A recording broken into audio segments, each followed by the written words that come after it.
दर्शक बंधु Odisha news express रे आपनको स्वागत। एबे भुवनेश्वर स्थित आंचलिक पाणीपाग केन्द्र पक्षर सूचना आसी पहुंची कि गत 24 घंटा राज्यर विभिन्न स्थान में वर्षा रेकर्ड एने केउ जिला को सतर्क सूचना जारी कर आसतु जानिबा। दर्शक बंधु संपूर्ण खबर देखा पूर्व आपन जदि आम चैनल को प्रथम थर आसछन्ती चैनल टी सब्सक्राइब करी पाखर बेल आइकन को दबाई ऑल नोटिफिकेशन को ऑन कर रखिबे जहा फल आम चैनल लेटेस्ट न्यूज आपण माने सर्वप्रथम पाई परिबे। तो चलतु डेरी न करी आज खबर उपर नजर पकाइबा। गत 24 घंटा मध्य राज्यर अधिकांश स्थान में पाक मुख्यतः मेघुआ और कोहला रहिबा सह केतेक स्थान में हालुका मध्यम धरणर वर्षा रेकर्ड होईछि। मालकानगिरी जिलार करुकुंडा सर्वाधिक 60 मिलीमीटर वर्षा रेकर्ड होईछि। सेपरि कोरापुट जिलार कोरापुट रे 53 मिलीमीटर, संबलपुर जिलार रेढ़ाखोल 39 मिलीमीटर, कंधमाल जिलार कटगढ़ रे 38 मिलीमीटर, जाजपुर जिलार जाजपुर रे 35.5 मिलीमीटर, नयागढ़ जिलार भापुर रे 34 मिलीमीटर, अनुगुल जिलार तालचेर रे 30 मिलीमीटर एवं सुंदरगढ़ जिलार राजगांगपुर रे 30 मिलीमीटर वर्षा रेकर्ड होईछि।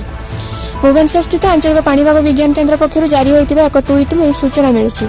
एपटे पश्चिम झड़ प्रभाव में वर्षा संभावना 7 रु हाड़भंगा जाड़े थरिब राज्य। पश्चिम झड़ प्रभाव में दक्षिण ओडिशार होइपारे सामान्य वर्षा एभली आकलन करछि पाणीपाग विभाग। यार प्रभाव आसंता काली सारा राज्य में देखा मिलिब।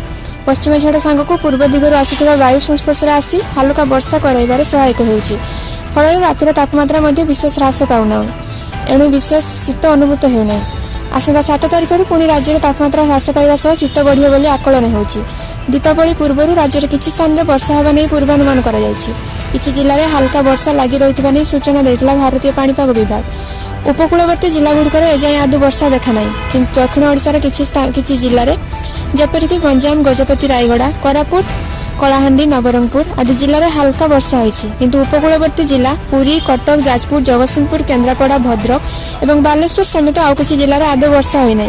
भारतीय पाणीपाग विभाग पूर्वानुमान अनुसार राज्य में किछि जिले में हल्का वर्षा हो पारे आउ किछि स्थान में प्रबल और अति प्रबल वर्षा होगा नहीं पूर्वानुमान करछि पाणीपाग विभाग। जदि उपकूलवर्ती जिला गुड़िकर आउ किछि दिन मध्य वर्षा न हुए तेबे मरुड़ी आशंका मुंड टेकिलाणी। ट्विन सिटी कथा कहबाकू गले 24 घंटा मध्य कटक और भुवनेश्वर में वर्षा होबार संभावना कम रही। ट्विन सिटी में मुख्यतः पाग सुखिला रहिबो। दीपावली को आउ मात्र दिन केटा थिबारु राज्य में किछि जिले में वर्षा होबार संभावना रही। अवश्य एने आंचलिक पाणीपाग विभाग किंबा भारतीय पाणीपाग विभाग पक्षरु कोनोसी सूचना दिया जाय नै। किंतु आसंता सप्ताह में वर्षा होबार संभावना रही पाणीपाग विशेषज्ञ पूर्वानुमान करछन्ति। आसंता 24 घंटा मध्य रायगढ़, गजपति, कलाहांडी, नयागढ़, बौद्ध, अनुगुल, ढेंकानाल, केन्दुझर और मयूरभंज जिले में हल्का वर्षा होगा नहीं पूर्वानुमान करछि पाणीपाग विभाग।